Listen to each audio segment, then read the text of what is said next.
Retired U.S. Army colonel claimed aliens in Roswell UFO crash were biorobots built for space travel. The information about the Roswell crash that happened in July 1947 and so-called extraterrestrial biological entities revealed by retired U.S. Army officer Philip James Corso was a breathtaking move in the history of ufology. In his 21 years of service, he claimed to have alleged involvement in the research of extraterrestrial technology recovered from the 1947 Roswell crash. Born in 1915, Corso served in the U.S. Army from 1942 to 63, retired from the rank of lieutenant colonel, and according to him, the U.S. policy was clear that UFOs and aliens do not exist. They were led to believe in it, but there were some great men who expressed themselves as believers. Some of them were General Douglas MacArthur, General George Marshall, Wernher von Braun, President Ronald Reagan, General Nathan Twining, General Walter Bedell Smith, and Carl Gustav Jung, and many others. Corso emphasized that the advancement in the technology that the world achieved in the past decades could not be possible without the help of other worlds.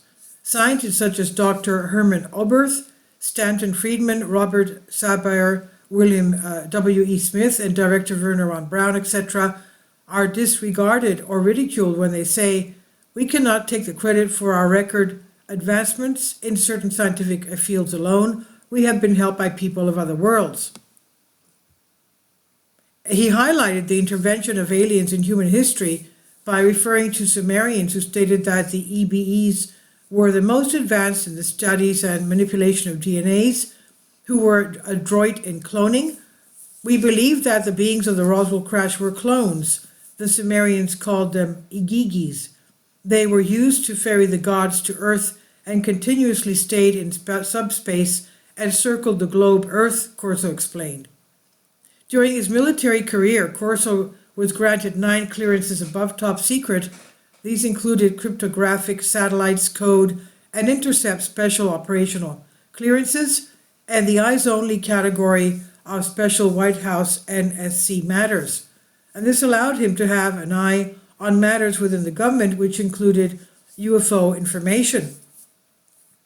He was the chief of the Foreign Technology Division in the U.S. Army R&D. He received the piece of information that a sample recovered from the western U.S. desert was believed to be from a UFO. The material had immense strength, but at the same time was as light as feather. It was perfect for space travel, and no space debris could harm it. And Corso concluded UFOs existed.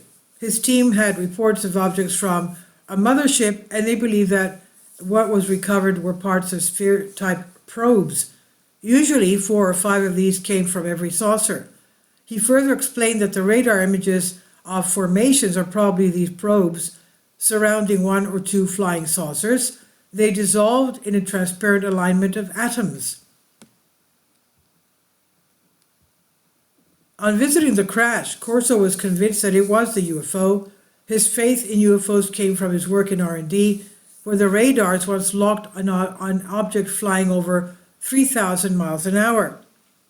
Upon examination of the items recovered from the crash craft, a harness-type system was discovered. Corso argued that many technical discoveries that appeared in the following decades, such as Kevlar body armor, optical fiber, transistors, night vision devices, and the integrated circuit chip were a direct result of what scientists studied and found inside the alien spacecraft. He also claimed that his job had been to transfer the alien technology to American companies. The craft inside was illuminated by yellow-greenish light. The light appeared to emit from solid metal, possibly a variation of the atom alignment within the structural members of the craft, and this was discovered early from small pieces. When the light was applied at one end, the whole piece would light up and glow. This was thought to be a variation of the fiber optic tubes. It's not known if the source of the yellow-greenish light or glow was ever found, though. In 1957, while in command of the Army's missile firing range at Red Canyon, New Mexico, part of the White Sands Proving Grounds, Corso came up against a most perplexing problem. There had been much speculation that UFOs engage in time travel. He later discussed this with German scientists, and they were of the opinion that this was the fact. The UFO's terrible acceleration and flashy disappearance and appearance is caused by exit and entry into a time dimension. An interesting version that Corso advanced was that the two UFOs were entering our time zone at the same instant, and they collided. When one went into a crash, onto crash at Roswell, and the other was damaged and debris fell into our time zone, he said.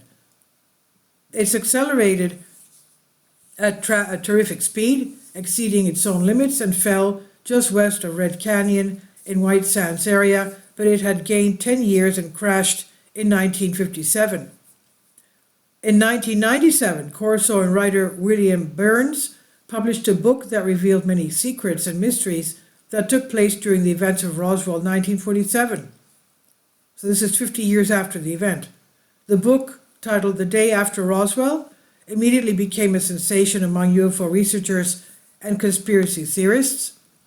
In the book, there are so many strong revelations about aliens that even ufologists consider it partly fictional or much exaggerated. At the same time, Corso suddenly died of an unexpected heart attack just a few months after the publication of his book. Conspiracy theorists believe that he was silenced. Now, in general, according to all the facts stated, it does not prove that the late 1990s he was influenced by extraterrestrial beings. He also repeatedly participated in interviews with American late-night radio talk show Coast to Coast AM. He had repeatedly argued that the U.S. government was hiding the truth about UFOs and aliens, and in his book he described not only the UFO technology but also talked about the alien bodies found during the crash. According to him, gray aliens, also referred to as Zeta Reticulans, were not really aliens but bio-machines especially created to work on other planets. He wrote that as far as he knew, no one had encountered real aliens, and all eyewitnesses or abductees had seen only big-headed and black-eyed bio-machines. To prove his claim, Corso described what he had seen during the autopsy. He wrote that those aliens were without any digestive systems, and their bodies were linked to the spacecraft as if they were controlled through ships. He wrote further that those extraterrestrial biological objects, as indicated in the autopsy reports, were humanoid robots specially designed to travel long distances in space and time. And this is on Hows and Whys by Vicky Verma. Please leave your comments, and thank you for your support. Support my Patreon account. The daily posts are 5 videos daily, and they are totally different from what I have on my YouTube channel. Thank you so much for your support and that you find all my content so interesting. You'll find the Patreon account details in the description box below.